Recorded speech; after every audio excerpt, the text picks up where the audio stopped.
Hello बच्चों, good morning. आज की तारीख है 10 अगस्त 2024। आज के करंट अफेयर क्वेश्चन और ललन टॉप प्रश्नों में आप सभी का स्वागत है।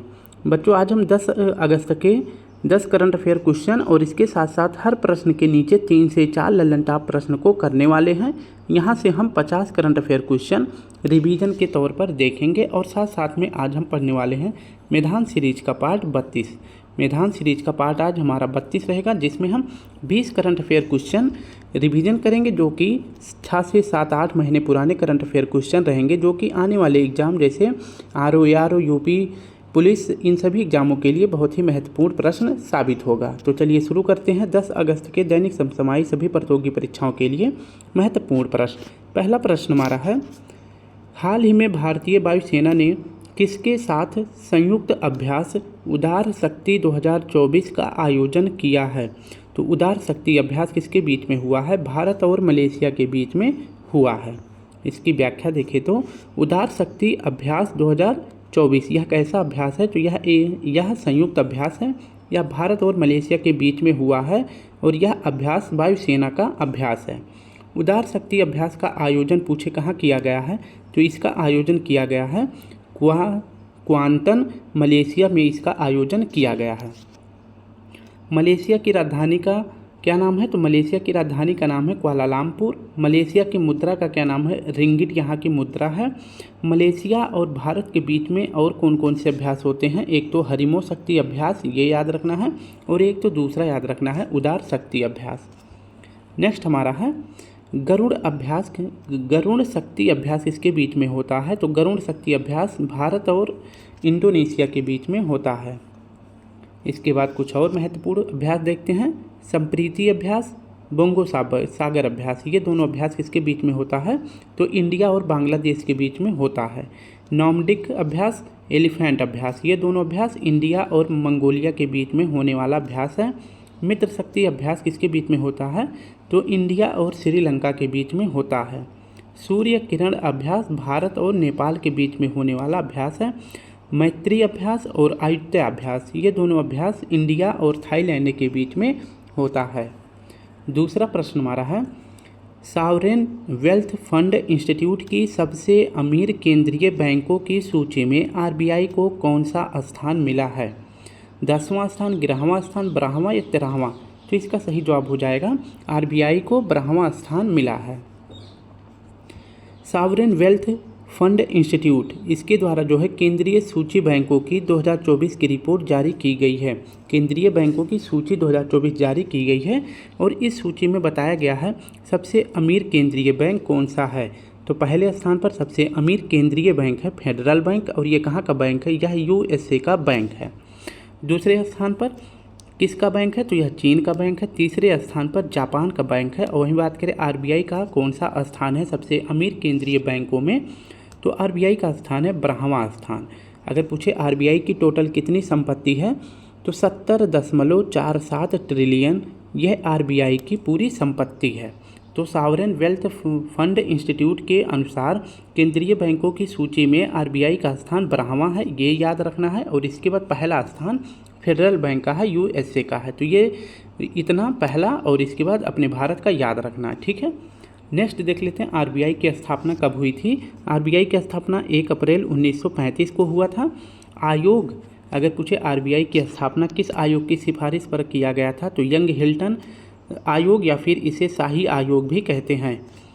अगर पूछे RBI के लिए एक्ट कौन सा लागू किया गया था, तो RBI की स्थापना के लिए 1934 का एक्ट आया था। फिर इसके बाद जो है 1 अप्रैल 1935 को RBI की स्थापना होती है। RBI का राष्ट्रीयकरण कब किया गया था? 1 जनवरी 1949 को RBI का राष्ट्रीयकरण किया गया है। RBI का लोगो क्या है? तो ताड़ का वृक्ष और रॉयल बंगाल टाइगर इसका लोगो है। RBI का मुख्यालय जब इसकी स्थापना हुई थी 1935 में, 1935 से लेकर 1937 तक RBI का अगर पूछे मुख्यालय कहाँ पे था, तो इसका मुख्यालय था कलकत्ता में। कहाँ पर था? तो इसका मुख्यालय कलकत्ता में था, ये आपको याद रखना है। फिर इसके बाद 1937 के बाद RBI का मुख्यालय कहाँ कर दिया गया? तो बम्बई में कर दिया गया, और अभी तक बम्बई में है। RBI के पहले गवर्नर कौन थे? तो ऑसबॉर्न स्मिथ RBI के पहले गवर्नर थे। RBI के पहले भारतीय गवर्नर कौन थे? तो CD देशमुख थे। RBI के वर्तमान गवर्नर कौन है? तो शक्तिकांत दास जी हैं। नेक्स्ट हमारा प्रश्न है तीसरा, हाल ही में चर्चा में रहे मिलियन डिजाइनर्स बिलियन ड्रीम्स पहल का संबंध किससे है? तो मिलियन डिजाइनर्स और बिलियन ड्रीम्स ये पहल अगर पूछे किसने शुरू किया है तो इसका संबंध हो जाएगा DAY यानी NRLM मिशन से इसका संबंध हो जाएगा, यानी ऑप्शन ए हमारा सही हो जाएगा। इसके बारे में अगर व्याख्या देखें तो मिलियन डिजाइनर्स बिलियन ड्रीम्स ये पहल अगर पूछे किसने शुरू किया है या इसका संबंध किससे है तो NRLM मिशन से संबंधित है।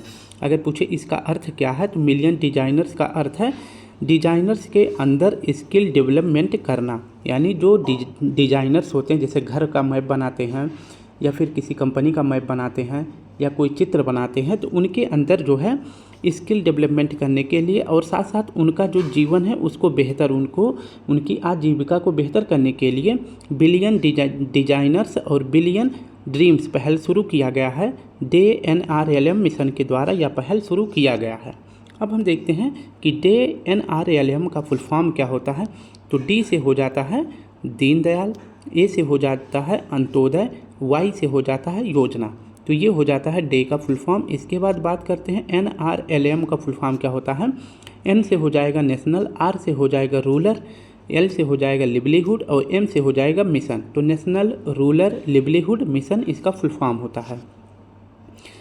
2011 में जब यह मिशन शुरू किया गया था 2011 में जब यह मिशन शुरू किया गया था तो इसमें डे नहीं था, यानी कि दीनदयाल अंत्योदय योजना इसमें नहीं था।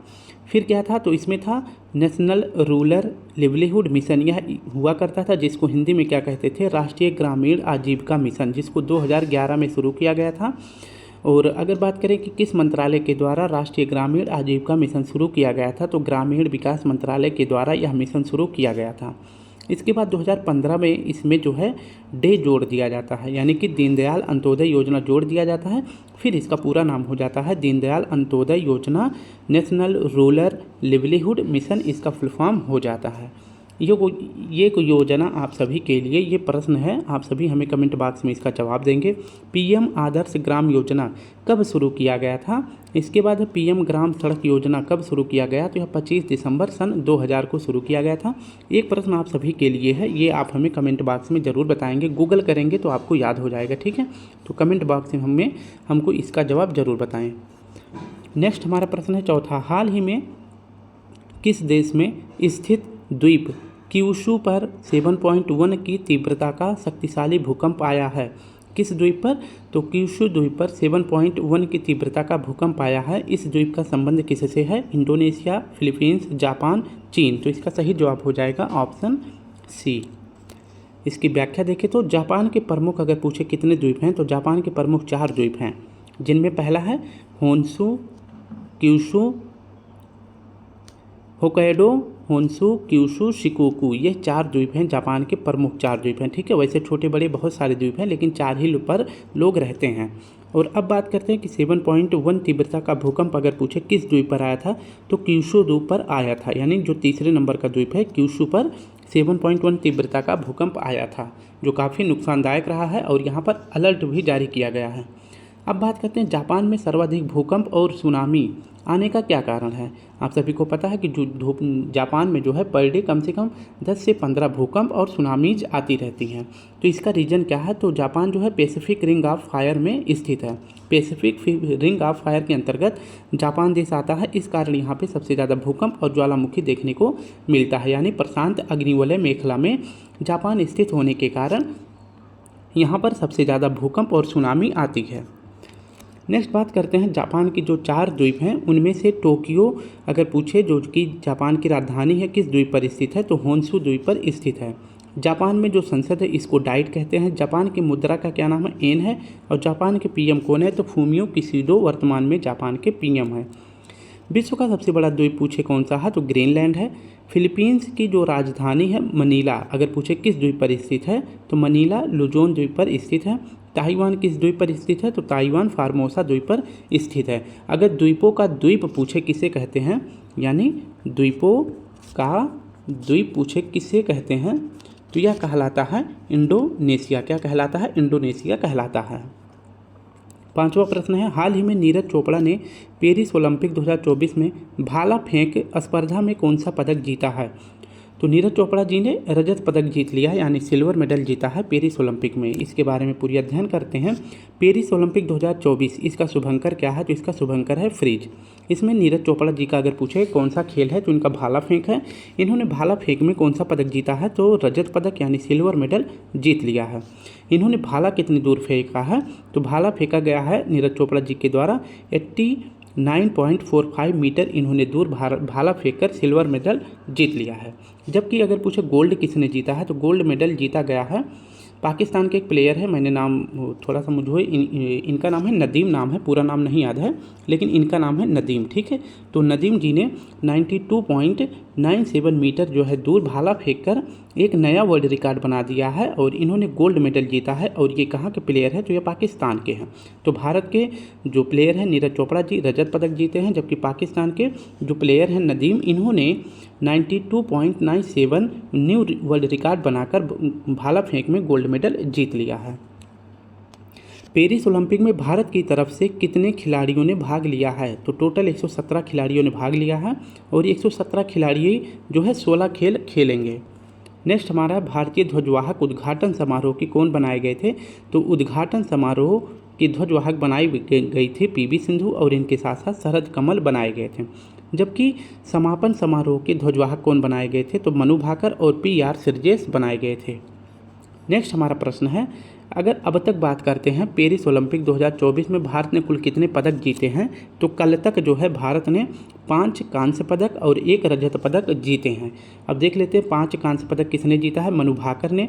फिर इसके बाद मनु भाकर उनके साथ साथ सबरजोत सिंह ने मिलकर जो है एक और कांस्य पदक जीता, यानी कि मनु भाकर पहले 1 कांस्य पदक जीते हैं, फिर 1 कांस्य पदक मनु भाकर सबरजोत सिंह मिलकर जीते हैं और स्वप्निल कुशल ये भी एक कांस्य पदक जीतती हैं। फिर इसके साथ साथ जो है हॉकी टीम स्पेन को हराकर 1 कांस्य पदक जीतता है। इसके बाद अमन शेरावत 57 kg के कुश्ती में 1 कांस्य पदक जीतते हैं और नीरज चोपड़ा जो कि रजत पदक जीते हैं, सिल्वर मेडल जीतते हैं। तो ये भारत के अब तक के टोटल मेडल हैं, ठीक है। तो कितने हो जाते हैं? तो यहाँ पर 1 रजत पदक हो जाता है, बाकी के 5 कांस्य पदक हो जाते हैं 2024 के पेरिस ओलंपिक में भारत का पूरा पदक। नेक्स्ट है, हाल ही में विश्व आदिवासी दिवस 2024 कब मनाया गया है? तो विश्व आदिवासी दिवस मनाया जाता है 9 जनवरी को, ठीक है। तो याद रखेंगे कितने? तो 9 अगस्त को याद रखना है, ठीक है। इसकी व्याख्या देखते हैं। विश्व आदिवासी दिवस 2024 पूछे कब मनाया जाता है? तो यह 9 अगस्त को मनाया जाता है। इसकी पहली बार घोषणा कब होती है? तो इसकी घोषणा मनाने की होती है 1994 में और पहली बार कब मनाया जाता है? तो 1995 में मनाया जाता है। 2000 अगर पूछे 24 में विश्व आदिवासी थीम क्या रखी गई है? तो 2024 में इसकी थीम रखी गई है आदिवासी लोगों के अधिकारों की रक्षा करना, इसकी थीम रखी गई है। तो विश्व आदिवासी दिवस कब मनाया जाता है? 9 अगस्त को मनाया जाता है। नेक्स्ट देख लेते हैं, भारत की कुल जनसंख्या में अगर पूछे ST यानी शेड्यूल्ड ट्राइब यानी जनजातीय लोग कितने हैं? तो प्रतिशत में पूछ रहा है, तो 88.6% जो है भारत की कुल आबादी में इतना इनका प्रतिशत है, यानी 100 में से भारत की पूरी जनसंख्या में से 8.6% जो है कौन से लोग हैं? तो ST लोग हैं भारत की टोटल पॉपुलेशन का 8.6%। और वहीं बात करेंगी पूरी जनसंख्या यानी 121 करोड़ में से अगर पूछे कि कितने लोग ST हैं, तो इनकी संख्या में 10 करोड़ 40 लाख लोग जो है ST से संबंधित हैं। अगर ST में पूछे पहले स्थान पर प्रतिशत के मामले में पहला स्थान किस राज्य का है? तो मिजोरम का है। यहाँ पर पूरी पॉपुलेशन का 94% लोग ST हैं। अगर पूछे संख्या में यानी कि जनसंख्या के मामले में सबसे ज़्यादा ST किस राज्य में पाए जाते हैं? तो संख्या में सबसे ज़्यादा मध्य प्रदेश में पाए जाते हैं, प्रतिशत में सबसे ज़्यादा मिजोरम में पाए जाते हैं। टोटल पूछे पूरी जनसंख्या का तो 10 करोड़ 40 लाख ST पाए जाते हैं और प्रतिशत में पूछे तो 8.6% पूरी जनसंख्या का प्रतिशत है ST का, ठीक है। तो ये डाटा भी याद रखना आपको। नेक्स्ट प्रश्न की बात करते हैं, हाल ही में QCI सुराज्य मान्यता एवं रैंकिंग फ्रेमवर्क में समृद्धि श्रेणी में किस शीर्ष स्थान मिला है? तो समृद्धि मामले में शीर्ष स्थान किसको मिला है? तो समृद्धि में पहला स्थान हो जाता है गुजरात का। रिपोर्ट है एक QCI सुराज्य मान्यता एवं रैंकिंग फ्रेमवर्क। यह रिपोर्ट अगर पूछे किसके द्वारा जारी किया जाता है तो सुराज्य मान्यता एवं रैंकिंग फ्रेमवर्क रिपोर्ट जारी किया जाता है QCI के द्वारा जारी किया जाता है, जिसका फुल फॉर्म होता है क्वालिटी काउंसिल ऑफ इंडिया। यह इसका फुल फॉर्म होता है और इसकी स्थापना पूछे कब की जाती है तो QCI का स्थापना किया जाता है 1997 में। सुराज्य मान्यता एवं रैंकिंग फ्रेमवर्क में 3 सूची पर जो है रिपोर्ट जारी की जाती है। पहला तो शिक्षा में, दूसरा स्वास्थ्य में और तीसरा समृद्धि में। तो शिक्षा के मामले में सबसे बेहतर शिक्षा अगर पूछे किस राज्य का है तो सबसे अच्छा बेहतर शिक्षा है उत्तर प्रदेश का। पता नहीं क्यों यूपी पुलिस का एग्जाम आ जाने के कारण लोगों को देख रहे हैं यूट्यूब पर अच्छी तरह से पढ़ाई करते हुए, इसलिए यह रिपोर्ट जारी की गई होगी। ठीक है, मुझे तो नहीं लगता कि भारत में इतनी अच्छी तरह की शिक्षा व्यवस्था है। और स्वास्थ्य सुविधा में पहला स्थान किस राज्य का है तो छत्तीसगढ़ का है। ठीक है, आप देख सकते हैं क्योंकि मुंबई वगैरह देशों शहरों को छोड़ दिया जाए तो सबसे अच्छा अब बात कर लेते हैं कहाँ की, छत्तीसगढ़ में। पता नहीं कहाँ के लोग ये डाटा बना के भेज दिए हैं, ये तो किसी को पता नहीं है। और समृद्धि के मामले में मतलब शिक्षा सबसे बेहतर है उत्तर प्रदेश में, स्वास्थ्य सबसे अच्छा है छत्तीसगढ़ में, लेकिन समृद्धि अगर पूछे सबसे अच्छा कहाँ पे है तो गुजरात में है। ठीक है, आप सभी देख रहे हैं कि समृद्धि कहाँ पे सबसे अच्छा, गुजरात में, दूसरे नंबर पर कर्नाटक, तीसरे नंबर पर राजस्थान है। पता नहीं कौन भांग खाकर ये रिपोर्ट बना के भेजे हैं कि शिक्षा के मामले में सबसे पहला स्थान उत्तर प्रदेश का, स्वास्थ्य में छत्तीसगढ़ का और समृद्धि में पहला स्थान गुजरात का है। ठीक है, तो याद रखेंगे किस रिपोर्ट के आधार पर तो सुराज्य मान्यता एवं रैंकिंग फ्रेमवर्क के द्वारा यह रिपोर्ट जारी की गई है। नेक्स्ट हमारा प्रश्न है 8वां। हाल ही में MCX के नए MD और CEO पद पर किसे नियुक्त किया गया है तो रॉबर्ट राय, प्रवीणा राय, श्रीनिवासा लुलु शेट्टी या दलजीत सिंह चौधरी। तो इसका सही जवाब हो जाएगा MCX के नए MD और CEO बनी हैं प्रवीणा राय। ऑप्शन बी हमारा सही हो जाएगा। इसकी व्याख्या देखें तो MCX का फुल फॉर्म क्या होता है, मल्टी कमोडिटी एक्सचेंज इसका फुल फॉर्म होता है और यह एक देश का सबसे बड़ा कमोडिटी मार्केट है। ठीक है, तो देश का सबसे बड़ा कमोडिटी मार्केट कौन सा है तो MCX है, जिसकी स्थापना 2003 में होती है। और इसकी वर्तमान अगर पूछे MD और CEO कौन बनाया गया है तो यह प्रवीणा राय जी बनाई गई हैं, ये आपको याद रखना है। और अगर बात करें कि MCX को रेगुलेट कौन करता है तो यह सेबी के द्वारा इसको रेगुलेट किया जाता है। ठीक है, तो मार्केट में सबसे ज़्यादा अगर पूछे देश का सबसे बड़ा मार्केट कौन सा है तो MCX है, जिसकी MD और CEO प्रवीणा राय जी बनाई गई हैं। जिसको रेगुलेट कौन करता है तो सेबी इसको रेगुलेट करता है। सेबी के बारे में देख लेते हैं, इसका फुल फॉर्म क्या होता है तो सेबी का फुल फॉर्म होता है security exchange board of India, इसका फुल फॉर्म होता है। और इसकी स्थापना 1988 में होता है और इसका मुख्यालय कहाँ पे है, मुंबई में है। और इसकी वर्तमान महिला अध्यक्ष पूछे कौन बनाई गई हैं तो माधुरी पुरी बुच्च इसकी अध्यक्ष बनाई गई हैं। ऑप्शन में 2-3 नाम और दिया गया था, इसको भी सॉल्व कर लेते हैं। रॉबर्ट राय ये कहाँ के अध्यक्ष बनाए गए हैं तो ये इकोसॉक के अध्यक्ष बनाए गए हैं। इकोसॉक यह UN का एक संस्था है जिसको सामाजिक आर्थिक परिषद भी कहते हैं। इकोसॉक को सामाजिक आर्थिक परिषद भी कहते हैं, जिसमें टोटल इसमें 54 देश हैं। और रॉबर्ट राय का कार्यकाल पूछे कितने वर्ष का होने वाला है तो अध्यक्ष के तौर पर इनका कार्यकाल 3 वर्ष का होने वाला है। इसके बाद SBI के अध्यक्ष कौन बनाए गए हैं तो SBI के अध्यक्ष बनाए गए हैं श्रीनिवासो लू शेट्टी जी बनाए गए हैं। नेक्स्ट हमारा प्रश्न है 9वां। हाल ही में पाइन लैब्स की सेतु ने किसके सहयोग से UPI सेतु लॉन्च किया है तो UPI सेतु को किसने लॉन्च किया है तो इसका सही जवाब हो जाएगा एक्सिस बैंक के सहयोग से सेतु ने लॉन्च किया है। तो UPI सेतु को अगर पूछे लॉन्च किसने किया है तो एक तो सेतु कंपनी खुद से लॉन्च की है और सेतु के साथ साथ एक्सिस बैंक ने भी इसमें सहयोग किया है। जैसे आप सभी कोई पेमेंट करते हैं मोबाइल से तो यहाँ से पेमेंट जो है दूसरे फ़ोन में जाने के लिए क्या होता है बीच में जो है प्रोसेस बताता है या फिर पेंडिंग जो है पैसे पड़ जाता है पेंडिंग में, तो क्या दुविधा हो जाती है, पैसे कट भी जाता है और इस दूसरे व्यक्ति के पास जो है अकाउंट में पैसे पहुँचता भी नहीं है। ठीक है, तो क्या होता है पेंडिंग पड़ जाता है। तो इसी को पेंडिंग को यानी कि पेंडिंग ना बताए या तो तुरंत कैंसिल बता दे और पैसा तुरंत अकाउंट में आ जाए, या फिर जो है पेंडिंग ना बताए कैंसिल भी ना हो तो तुरंत पैसा जो है दूसरे के फ़ोन में यानी कि दूसरे के अकाउंट में चला जाए। तो इसी को जो है बेहतर करने के लिए UPI सेतु को लॉन्च किया गया है सेतु कंपनी के द्वारा और इसमें सहयोग कर रहा है एक्सिस बैंक के द्वारा यह सहयोग किया गया है, यानी कि पेमेंट को फेल्ड से रोकना यहाँ शुरू किया गया है। अब बात कर लेते हैं आर्यभट्ट पुरस्कार किसे दिया गया है तो यह P सुब्बाराव जी को दिया गया है। आईसीसी T20 वर्ल्ड कप में ब्रांड एम्बेसडर किसे बनाया गया है? तो 3 लोगों को बनाया गया है, युवराज सिंह, हुसैन बोल्ट और क्रिस गेल को बनाया गया है।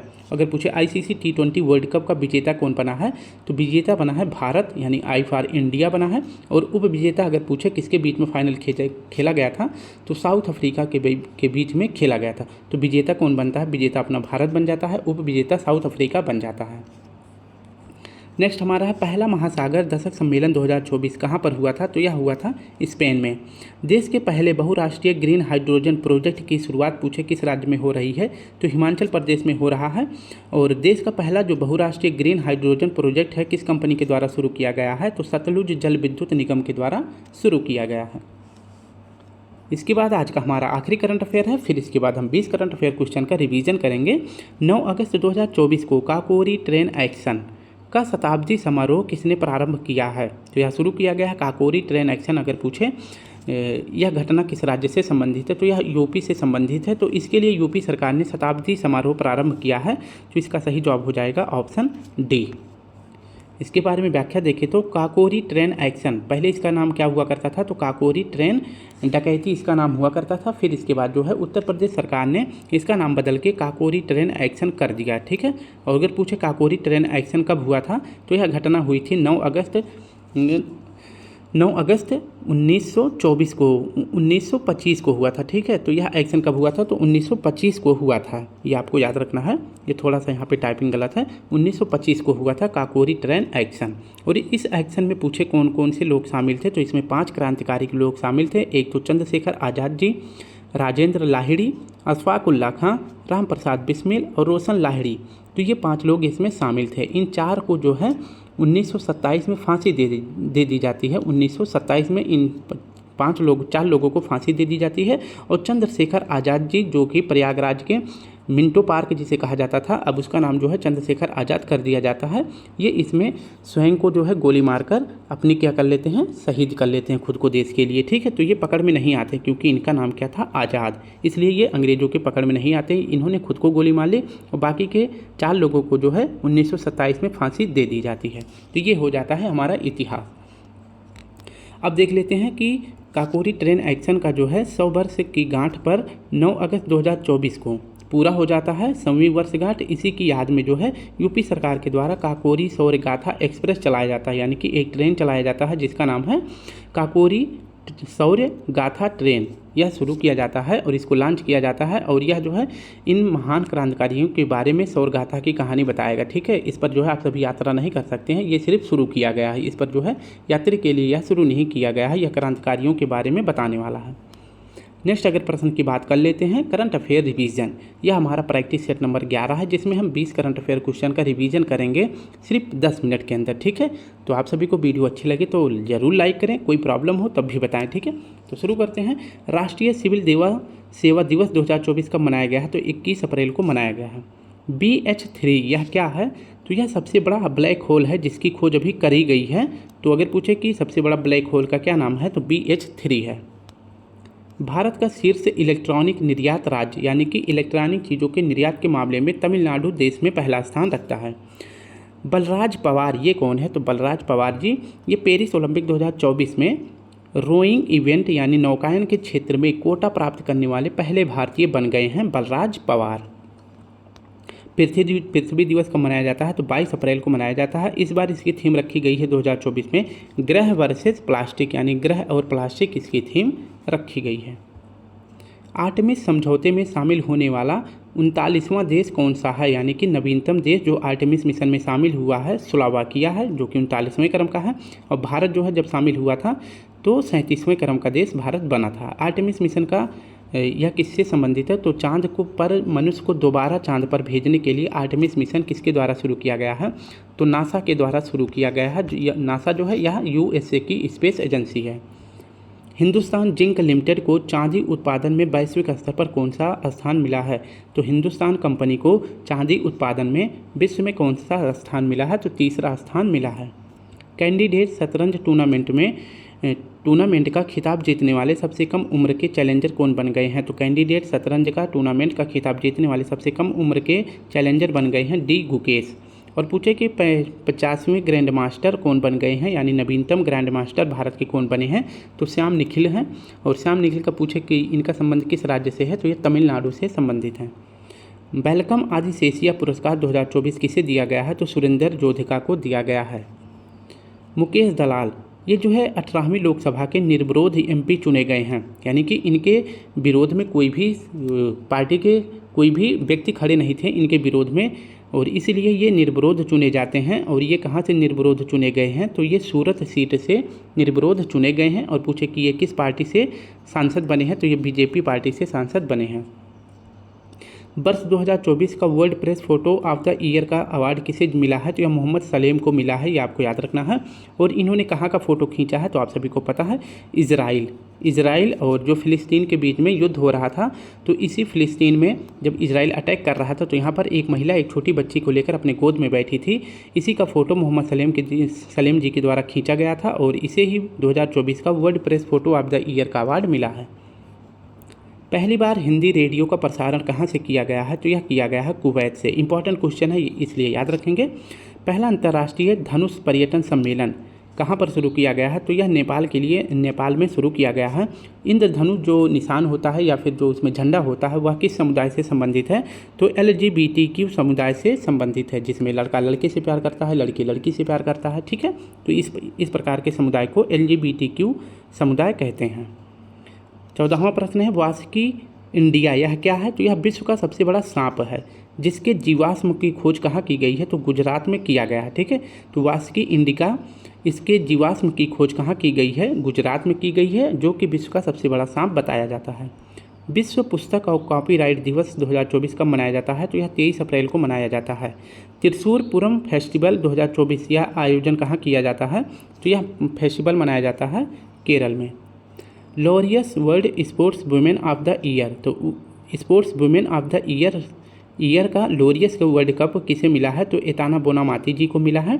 ये जो है इनका खेल कौन सा है, तो ये फुटबॉल की प्लेयर है। जबकि स्पोर्ट मैन में किसे मिला है लॉरियस वर्ल्ड कप, तो यह नोवाक जोकोविच को मिला है। महिला में एताना बोनामाती जी को और पुरुष में नोवाक जोकोविच को मिला है। 18वां प्रश्न है, अंतर्राष्ट्रीय आपदा प्रतिरोधी बुनियादी ढांचा सम्मेलन का 6ठा संस्करण कहाँ आयोजित हुआ है, तो यह दिल्ली में। कहाँ पर, दिल्ली में, यानी अपने भारत में इसका आयोजन किया गया है। 19वां प्रश्न है, 77वें कांस फिल्म फेस्टिवल के ला सीनेफ एक्शन में चुनी गई पहली भारतीय फिल्म कौन सी है, तो सनफ्लावर्स है। भारत की सबसे बड़ी जलवायु घड़ी कहाँ पर स्थापित की गई है, तो भारत की सबसे बड़ी जलवायु घड़ी स्थापित की गई है दिल्ली में। और जबकि बात करते हैं वैदिक घड़ी कहाँ पर स्थापित की गई है, तो उज्जैन महाराष्ट्र में यह स्थापित की गई है। उज्जैन मतलब मध्य प्रदेश में इसको स्थापित की गई है। तो जलवायु घड़ी कहाँ पर स्थापित की गई है, दिल्ली में। और वैदिक घड़ी कहाँ स्थापित की गई है, उज्जैन मध्य प्रदेश में स्थापित किया गया है। तो स्टूडेंट, इस प्रकार से हमने अपने 20 करंट अफेयर क्वेश्चन जो कि कुछ महीने पुराने हैं इनका रिवीजन कर लिया है, और साथ साथ में हमने अपने करंट अफेयर क्वेश्चन जो कि 9 अगस्त के करंट अफेयर है इसको रिवीजन किया है, साथ साथ में प्रश्न के ऑप्शन और कुछ महत्वपूर्ण जानकारी भी कलेक्ट करी है। तो अगर वीडियो अच्छी लगे तो लाइक शेयर कमेंट जरूर करें। अगर वीडियो में कोई भी प्रॉब्लम हो तो आप सभी हमें कमेंट बॉक्स में ज़रूर बताएं। तो कल फिर मिलते हैं, तब तक के लिए आप सभी को प्यारा सा जय हिंद जय भारत। एक बात और याद रखेंगे स्टूडेंट, शाम को 5 बजे यूपी स्पेशल से संबंधित जो है टॉपिक चल रही है जो मैम कराती हैं। आज इसका चौथा पार्ट है जिसमें हम लगभग 40 से 50 प्रश्न जो है यूपी स्पेशल से संबंधित करते हैं। तो शाम को 5 बजे शाम को ज़रूर जुड़ें, और जो है 20 से 25 मिनट में आप सभी जो है यूपी से संबंधित 40 से 50 क्वेश्चन जरूर करें। ठीक है, तो अगर वीडियो में कोई प्रॉब्लम हो, कोई दिक्कत हो तो ज़रूर बताएं। कल फिर मिलते हैं, तब तक के लिए आप सभी को प्यारा सा जय हिंद जय भारत।